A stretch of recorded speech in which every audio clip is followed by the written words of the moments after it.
People देव की कथा। एक गांव में एक ब्राह्मण और ब्राह्मणी रहते थे। ब्राह्मण देव नियम से पीपल देव की पूजा किया करते थे। बिना पूजा किए वे खाना नहीं खाते थे।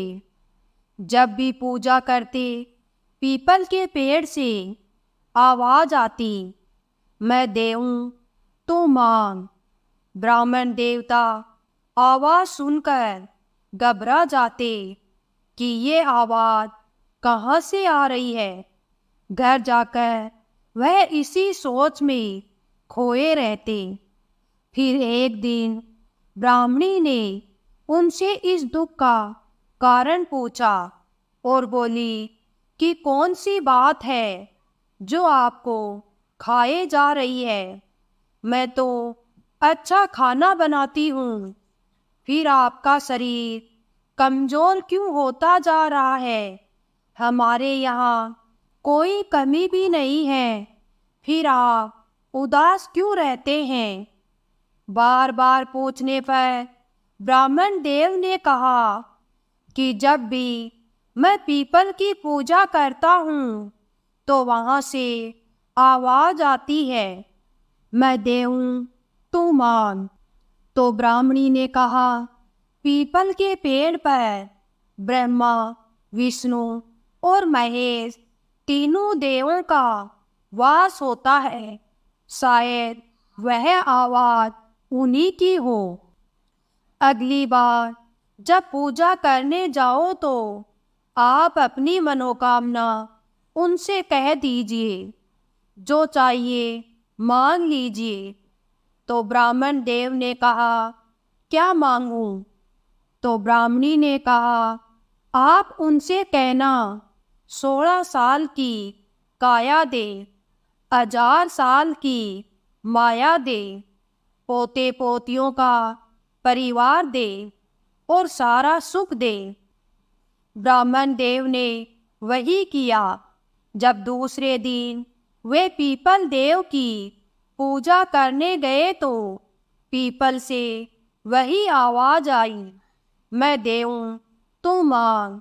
तब ब्राह्मण देव ने कहा, 16 साल की काया दे, 1000 साल की माया दे, पोते पोतियों का परिवार दे और सारा सुख दे। देवताओं ने सोचा, ब्राह्मण देखने में तो सीधा साधा लगता है, पर उसने तो सारा सुख मांग लिया। देवों ने ब्राह्मण से कहा, जो सब तुमने मांगा है वह सब मिल जाएगा। फिर ब्राह्मण देव पूजा करके घर को चल दिए। वे रास्ते में इसी सोच में मग्न थे कि मैंने तो पीपल देव से इतना कुछ मांगा, पर उन्होंने तो कुछ दिया ही नहीं। इसी सोच में वह घर से आगे निकल गए। तो ब्राह्मणी ने पीछे से आवाज दी, आप अपने घर को भूल गए हैं क्या। तब ब्राह्मण देव ने पीछे मुड़कर देखा और बोले, यहाँ तो हमारा झोपड़ा था, यह महल कहाँ से आ गया। तो ब्राह्मणी ने कहा, मैंने आपसे कहा था कि पीपल देव पर देवताओं का वास होता है। आपने मांगा और उन्होंने सब कुछ दे दिया। तो ब्राह्मण देव ने कहा, नहीं, पीपल देव ने तो हमें कुछ नहीं दिया, मैं तो खाली हाथ आया हूँ। तो ब्राह्मणी बोली, पीपल देव ने हमें सब कुछ दिया है, आप अंदर तो आइए।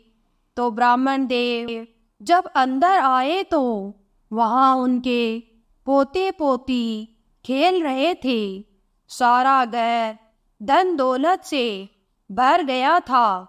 ब्राह्मण देव ने पीपल को प्रणाम करके क्षमा मांगी और कहा, मैंने जो भी मांगा आपने उससे बढ़कर दिया। फिर ब्राह्मण देव ने पूरे परिवार में ढिंडोरा पिटवा दिया कि ज्येष्ठ माह में पीपल देव की पूजा अवश्य करें, क्योंकि यह माह विशेष महत्व रखता है। इसके बाद ब्राह्मण और ब्राह्मणी सुखपूर्वक रहने लगे और नियम से पीपल देव की पूजा करते रहे।